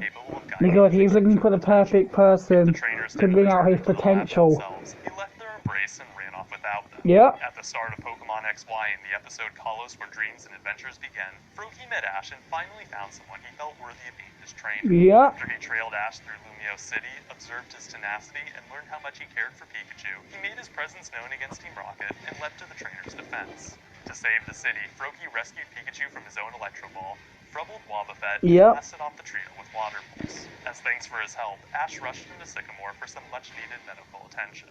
It was upon Ash's arrival at the lab in Lumio City Pursuit that he learned Froakie's last trainer wanted nothing to do with him and had left him all alone in the world without a friend. Despite hearing about the Pokemon's nasty habit of abandoning those around him, Ash thought his defense of Pikachu made him an incredible individual, one he would be proud to own.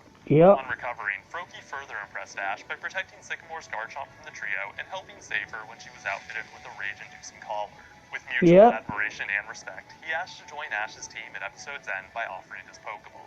Later on in the series, in the episode Kalos League Passion with a Certain Flare, Sycamore revealed that Froakie likely chose Ash because he thought him the only one capable of unlocking his true power. Knowing the future that awaited them, but happily anticipating its arrival, Ash accepted the request. Although Froakie's gesture led him and Ash to form a fast friendship, he wasn't used to working with others and failed to follow commands when that was at first. Wanting to cheer up Bonnie and retrieve her stolen berry, he ignored Ash's wish to use Pikachu, fired off his front with the little bird, and let loose a vengeful Water Pulse. Unfortunately, his desire to help Bonnie was no match for Fletchling's speed and painful pecks. This damaged Froakie's self-confidence, but also helped him realize the necessity of teamwork. During the rematch, Ash led him to victory by capitalizing on his newfound willingness to accept commands, his uncanny ability to soar through the air, and his drive to never stop improving himself. Yeah, that was something very big up Froakie that he always wanted to make to improve. Landed Bubble, dodged Razor Wind, and finished up with Water Pulse. Shortly after Ash caught Fletchling, it became a huge help in Froakie's pursuit to get ever stronger. Yep. Their practice battles and battling on thin ice and coming back into the cold not only affirmed his love of training, but also his desire to see his friends prosper in their own regards. In addition to Fletchling, Froakie also bettered himself by bonding with Pikachu, Chespin, and Fennekin. He solidified his friendship with them in the bamboozling forest soon after they all got lost together.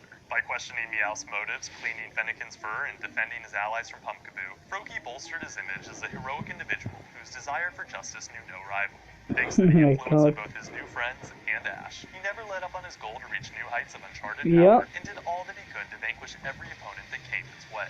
He frumbled Clembot's Magnemite and Magneton in Clement's Got a Secret, and pounded Chespin in an appetite for battle. But his inexperience ultimately gave way to several early defeats. In the first of the losses in the episode to catch a Pokemon smuggler, the poacher's Diggersby put him to shame using strong defense, dig, double slap, and hammer arm. It left Froakie wanting to never lose again, but he did just that in Kindergarten Chaos. A teacher Sylveon tanked Bubble, outsmarted his decoy, pierced his heart with the tract, and claimed victory with Draining Kiss. So he left the battle totally dejected and humiliated. Fortunately, he revitalized his spirits that very same episode after he bonded with a boy named Randall, proved his strength to Sylveon, and wrecked the trio. Due to Froakie's growing power, increased confidence, and craving to shatter his limits, his potential for greatness caught the eye of the Ninja Sanpei in a rush of ninja wisdom. The ninja thought Froakie slower and weaker than his Frogadier, so Ash challenged him to battle. He and Froakie enthusiastically entered the field, but they were completely outmatched. Outclassed. Frogadier dodged all the initial attacks that came his way,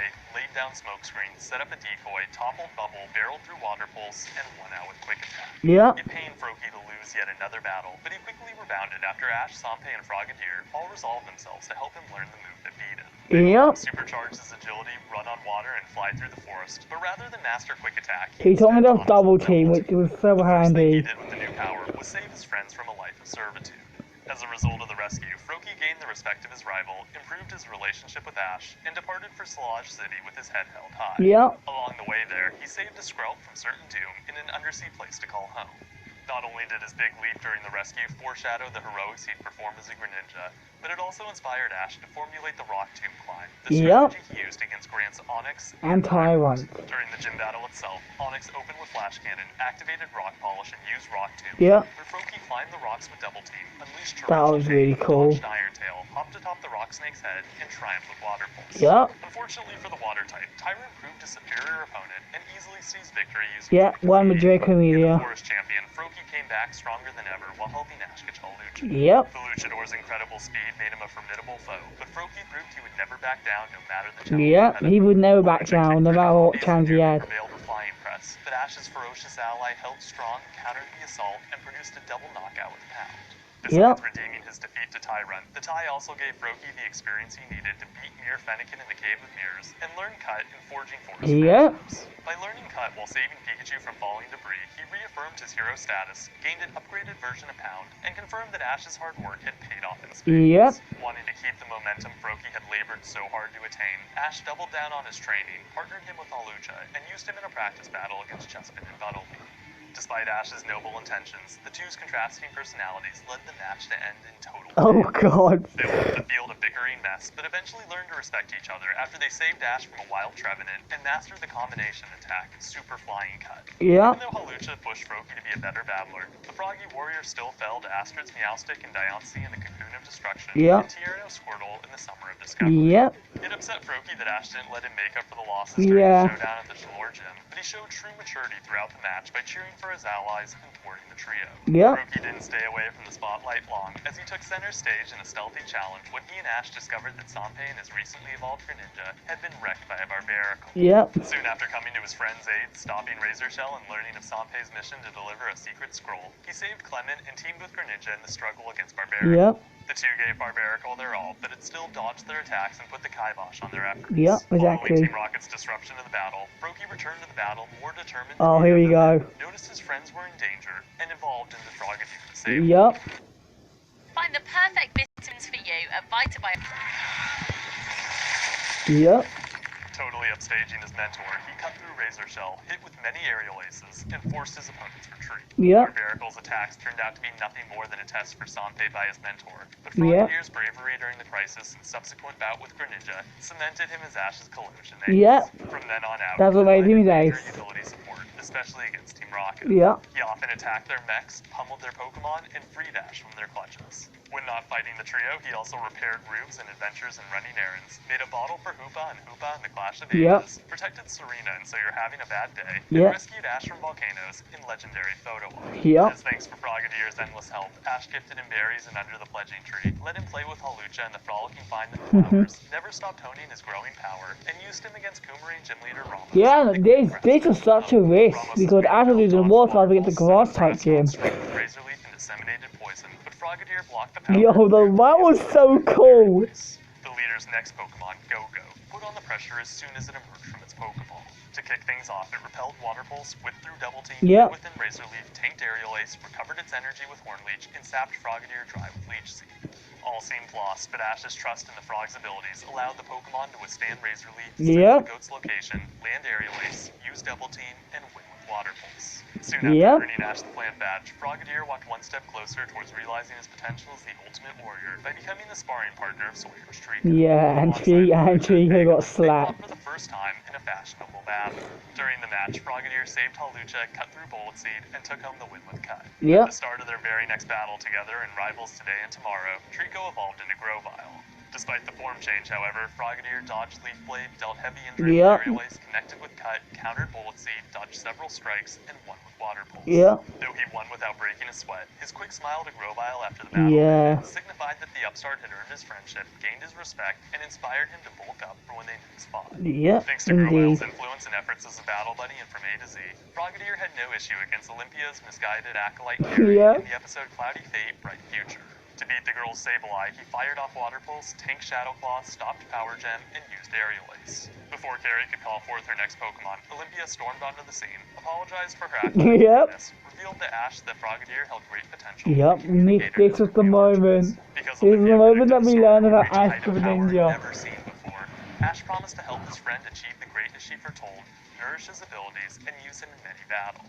Accordingly, during All Eyes on the Future, he used Froggedier and Talonflame against Olympia's Meowstics. As is typical of double battles, Ash's opponents dominated the early phases of the match. They always do. Meowstics used Helping Hand, dodged their enemies' attacks, protected themselves with Light Screen, downed Talonflame with Dark Pulse, used Keen Eye to land Psyshock, and did massive damage with Future Sight. Ash's team used Double Team, Brave Bird, and Cut to drastically reduce the Psychic type's effectiveness, but their efforts were nearly neutralized when the female Meowstic aimed Thunderwave at Talonflame.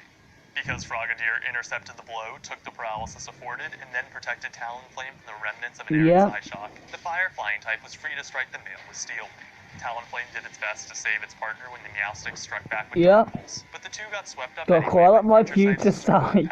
Upon gathering his wits, Froggedier and his ally dodged a bevy of attacks, tricked the Meowstics into striking each other, and overcame Future Sight by using Pikachu's tail count to predict when the attack would next hit. To finish the battle, Froggedier threw Meowstic into Future Sight, surfed atop Talonflame, combined Cut with Flame Charge, and repelled Psyshock using Water Pulse and the power of Ash's encouragement.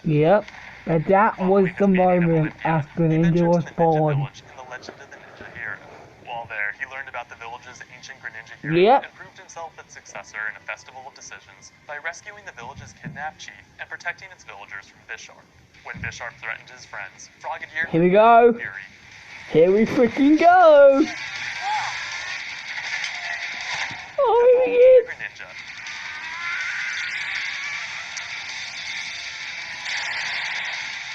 Learned Water Shuriken. Boom. Ash's essence. Here we go. And activated the Bond Phenomenon for the very first time. Oh, the moment this happened, everyone went crazy. I remember this. But they used the boost in power and speed it afforded. Whoa, Greninja got slapped.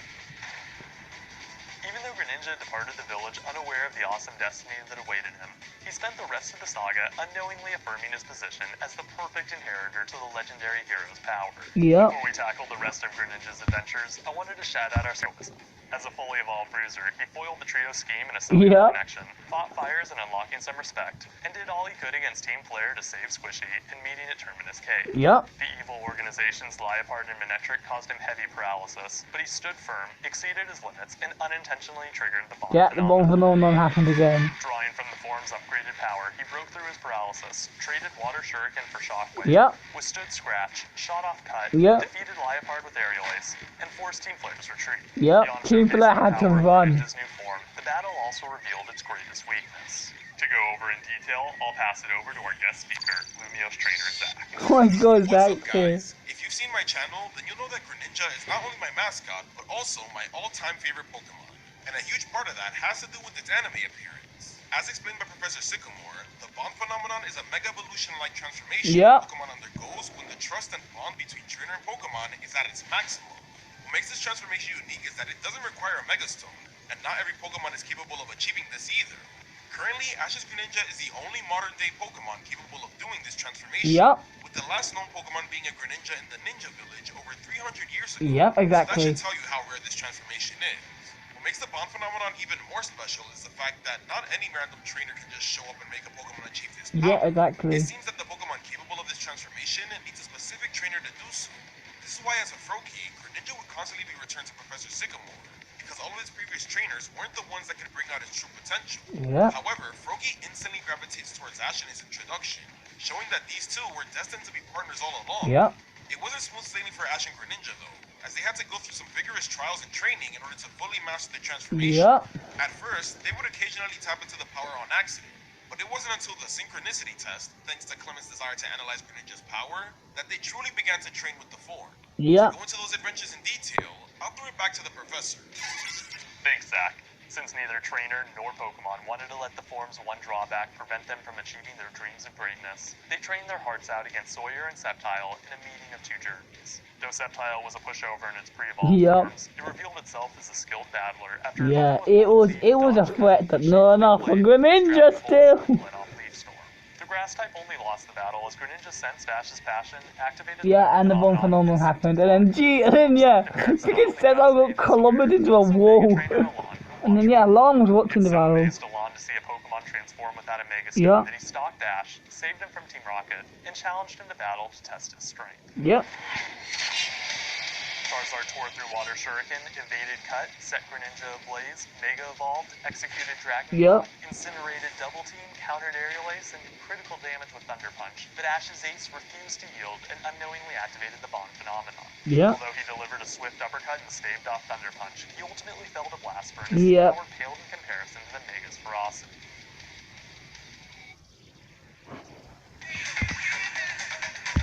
The fact that Greninja and Ash wanted to one day beat their new rivals, they trained diligently in the and they never gave him the chance. Their teamwork and learn to control their bond. During their training, Clement equipped them with battle pulse monitors, as he believed that the bond's activation was directly tied into the synchronization of their thought patterns. And that is exactly what Aura is. And that's so that you can add on that, is that Aura and the one phenomenon are the same thing. Better understand their sharing of energy. Luxray deployed electric terrain, countered Cut, wild charged through Double Team, tanked Aerial Ace, and traded Thunderfang for Cut. But the battle unfortunately failed to produce any meaningful results. Not wanting to give up on the mastery of their bond, Ash and Greninja continued their training with Alon and Charizard. Greninja got off to a rough start as he missed Water Shuriken and took major damage from Dragon Claw. But he speedily turned things around, landed Cut, and pushed Charizard so hard that it Mega Evolved. Though he broke through the Dragon's Fist, Mega Charizard intercepted Cut, unleashed Flamethrower, and dealt a super effective blow with Thunder Punch. As a result of the battle's intensity, Greninja and Ash synchronized with each other and activated the bond they had so desperately sought while battling Clement. Their increased firepower gave them the strength they needed to mince Flamethrower, dodge Thunder Punch. Like they were close. They were close to get along here. Charizard's attacks and the all-consuming power swelling within them led them to collapse in exhaustion before the battle concluded. Upon Ash's regaining consciousness, if it didn't collapse, I think. If it didn't collapse, I think there would have been a good chance that Ash might have been alive right there. Ash and Greninja worked to strengthen their link through movement mimicry and champion a research battle. Oh yeah, bro, this was when Ash fought Diantha and he almost beat her as well. battle's start, Diantha's Gardevoir hopped away from Greninja's attacks, did a Matrix dodge, evaded Cut, eliminated Double Team, avoided Water Shuriken, and sent the Pokemon straight into a tree. After Ash realized that their opponents communicated through eye contact, Greninja launched a comeback by obscuring their vision and landing Cut, turning the tables on one of the world's most powerful Pokemon, so strengthened Ash and Greninja's resolve that they synchronized with each other and activated the bond phenomenon. Ash Greninja sliced Shadow Ball, outsped Gardevoir, and did major damage with Cut, so his opponent responded with Mega Evolution. He had to Mega to stop.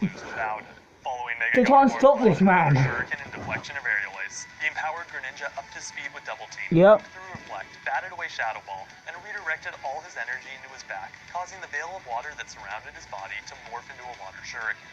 He used the Throwing Star to obliterate Shadow Ball, but collapsed in exhaustion before he had the chance to make history and be the first of Ash's He would have done it. He would have done it. He was so close to taking down Diantha's Mega Gardevoir. He was so close. Safety might one day rest on their shoulders. And that was foreshadowing for the team player arc. In a full-strength battle surprise. In order to claim victory, Greninja used Double Team, dodged Bullet Punch, and fired off Aerial Ace. Soon after beating the Steel type, he sought additional experience points against Sawyer's Clouds. This was the moment that... disadvantage, as his foe's defeat of Noivern and Hawlucha had shaken Ash to his Ash was nervous, so he could have acted the bomb phenomenon.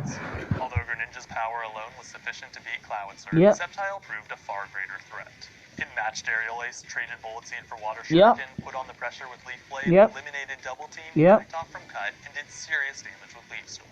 Greninja fought back with Aerial Ace, but Ash was so intimidated by Sawyer's increase in strength that they failed to sink. And they couldn't think, and that's what caused Ash to lose. Experienced rivals deeply saddened Ash and Greninja, but they departed for Snowbell City with a facade of vigor, as Ash believed their inability to sink was just a one-time fluke.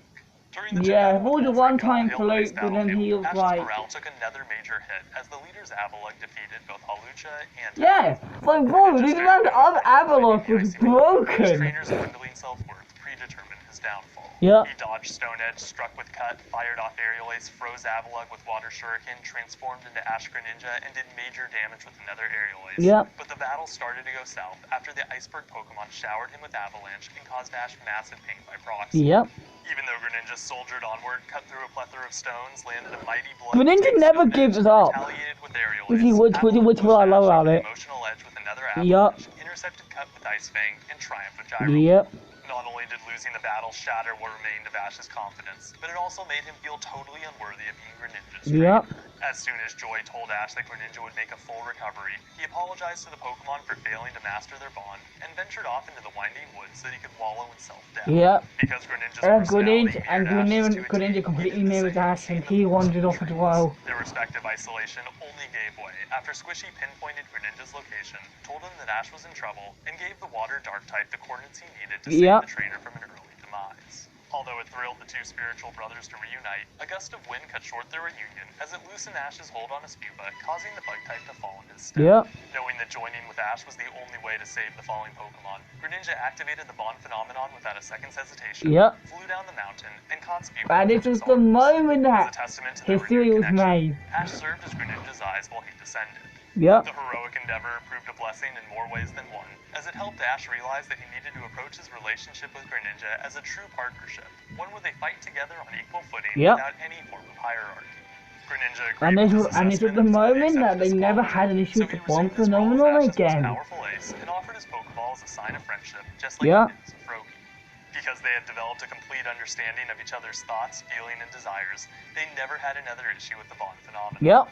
In a real icebreaker, they proved that all their troubles were long behind them while rematching Wolfric and fighting as Abomasnow. To establish an early lead, he delivered a beatdown with Aerial Ace, Clawbeam with Water Shuriken, and a shredding of Energy Ball with Cut. Though Abomasnow tried to gain the upper hand using the battlefield tail and its trusty wood hammer, Greninja blocked the attack and swiftly responded by transforming into his ultimate form. As proof that his bond with Ash had truly skyrocketed him to a power level never seen before, Ash Greninja led off Aerial Ace, tore through Woodhammer, landed Cut, and sowed mayhem with Water Shuriken. Bro, if what we didn't make it here, Abomasnow would have lost, like, really fast. Rained down Ice Shard, stared down Double Team, countered Aerial Ace, the intensity, and froze Cut's blades with Ice Punch. But our hero of legend took advantage of the bad situation, threw the swords onto the ground, used them as ice skates, evaded Woodhammer, through Ice Shard, leapt into the air, so shot cool. Water Shuriken, and won the battle with a deadly aerial. Yep. By finishing off Wolfric, Greninja both earned Ash the Iceberg badge and qualified him for the Kalos League. As preparation for the league, he battled the Mega Army in Volcanion and the Mechanical Marvel. During the conflict, he rode atop Noivern, cut a Salamence, became Ash Greninja, and hit a Mega Pidgeot. Yep. When it came time for the league and a league of his own, Ash and Greninja became the talk of the tournament as their unique transformation and mythological strength took the region's spectators by storm. Yep. Opposite Titus's Altaria in the first round, he tanked Dragon Pulse, dodged Draco Meteor, and won with a single Water Shuriken. Yep. So the crowd erupted in applause and made Ash the competitor to watch. In a riveting rivalry, Greninja followed up his incredible win by fighting his old rival Sceptile in the league's one last time. Not only did the battle offer him and Ash a chance to redeem their previous loss, but it also offered them the opportunity to settle their rivalry with Sawyer and Sceptile once and for all. Yep, here we go. The battle's first half as it tore through Water Shuriken, overcame Double Team, and kept Cut at bay, but Greninja proved he was no pushover soon after activating the Bone Phenomenon. Even though Sceptile matched his intensity by Mega Evolving, Ash Greninja ran through Frenzy Plant, sliced the attack's spines, shot off Water Shuriken, and landed a bevy of blows with areas. Mega Sceptile retaliated with Leaf Storm, matched Cut strike for strike with Leaf Blade, unleashed major carnage with Leaf Storm, and tried to win with Frenzy Plant. But Ash Greninja ran all through the vines, trusted in Ash to guide his movements, cut through the obstacles that laid ahead of him, created an army of speed clones, and won out with a Water Shuriken so mighty that it absolutely obliterated both Leaf Storm and Mega Sceptile alike. Yep. Thereafter, he and Ash advanced to the league finals, where they set their sights on the Charizard and down to the fiery finish. This was one that was this moment in the anime stung when Ash lost to Alana again in the finals. Although Charizard had bested him in all their previous battles, Greninja still made every effort to leave the arena the victor and distinguish himself as the strongest Pokemon Kalos had ever seen. Yep. Because he dodged flamethrower. Here we go. Boom. Ash Greninja, Charizard mimicked his ferociousness and massively upgraded his power by Mega Evolving into a Draconian powerhouse. Finally fighting on equal footing with his rival, Ash Greninja launched an all-out offensive with Double Team. Mega Charizard incinerated the army of speed clones, countered Water Shuriken, overcame Aerial Ace, and launched a relentless assault with Flamethrower. But Ash Greninja deflected the flames, blocked Blast Burn, and caused major injuries with Aerial Ace. Even though Mega Charizard then retaliated with Dragon Claw, countered Cut, met Ash Greninja hit for hit with Dragon Claw, and unleashed a volley of Thunder Punches, Ash Greninja blocked each and every blast. As their final acts of the battle, Ash Greninja and Mega Charizard respectively exchanged the world's strongest Water Shuriken for the planet's deadliest Blast Burn. Unfortunately for Ash Greninja, when the dust settled from the attack's collision... Charizard did wobble for a second at the end, like, he was weakened, like, quite hard. Despite ending the league as runners-up, Greninja and Ash accepted defeat with grace and honor. They didn't get a chance to rest after the league, as soon after... and then freaking team coming. Z2 on the citizens of Lumio City, for the future of humanity. Our heroes instead used it to free themselves in the episode Coming Apart of the Dreams. Lysander tried to recapture them, but his attempt was entirely unsuccessful as Alon turned on his freaking Alon turned on him, bro. It turned into a 7v1, like a 7v2, and there was no way that they would take it, even though he was losing to a freaking, there was no Ashes losing to this man. He and Ash redirected their efforts towards stopping the giant rock from destroying the world and freeing the kidnapped Chespy from its crystal core. Following an all-out assault alongside many champions and gym leaders, they accomplished those two goals in a more perfect union by flying into battle, breaking apart the rock, and obliterating Lysander. Bye, Lysander! Shortly after Greninja proved himself Kalos' greatest hero and became famed all throughout the region for his legendary power, he took a break from fighting so that he could receive a medal for his heroism and battling with a clean slate, and celebrated his triumphs in the first day of the rest of your life. His worries didn't stay gone long, however, as he was called back into action. This is the worst reason to release Greninja. Freaking, why did you get rid of the roots just to bring him back, and Journeys has still kept fucking roots? We just want Greninja back. We just want him on the team. There was no reason to do this. You could have just left him at Oak's Lab. What's wrong with doing Greninja at Oak's Lab? wrecked all the Madman's Pokemon that stood in his way. Yeah. Upon beating Xerosic and ending his plans for Neo Team Flare, Greninja accepted Squishy's request to remain behind in Kalos rather than return with Ash to Kanto, as the Zygarde Corps requested he help eliminate all the routes that He didn't need it though! Greninja was chosen not only for his incredible strength, but also for his unique ability to sense the location of all the routes that spread negative energy throughout the region. It pained Ash to bid farewell to one of his closest friends, but he did so anyway, as he knew that Greninja had found his purpose in life and that his fate was to save others, rather than sit dormant in Oak's lab. You'll help Kalos and the world. Before parting ways, Ash and Greninja shook hands, hugged tenderly, and promised that they'd always be friends no matter the distance between them. Yep, and that promise still sticks in journeys. Greninja was shown to have fully accepted his new position as Kalos' savior until we compete again. While we await the day that Greninja finally rejoins Ash's ranks, let's review his epic battle record. Okay, but yeah, like, there's no reason they're gonna be 2 Zygardes that could have done that. Greninja's most notable victories include Ramos's Go-Goat. Let's look at it. Look at this amount of victories. Jesus, you cannot say that gives no one else's best Pokemon. Additionally, he also lost 11 times. He lost 11. Losses were to Sawyer's Sceptile, Wolfric's Avalugg, and Alon's Mega Charizard. Yep. His one and only tie was with Ash's Hawlucha. 71% win rate. Over the course of the series, Greninja used Pound, Bubble, Water Pulse, Double Team, Cut, Aerial Ace, and Water Shuriken. Okay, so guys, let me give you a quick update on before we end the stream about the rewrite. Rewrite episode 1 is done, and got a few details. There's actually going to be quite a lot of arcs. There's gonna be an Elite Four arc. There's gonna be the Greninja Return arc. Yes, I've got Greninja still released, but I've got him released for a really good reason. I'm gonna make a video on that soon on my Greninja release. But yeah, honestly, I hope you guys have enjoyed today's stream, and until the next video, I'll see you all again very soon.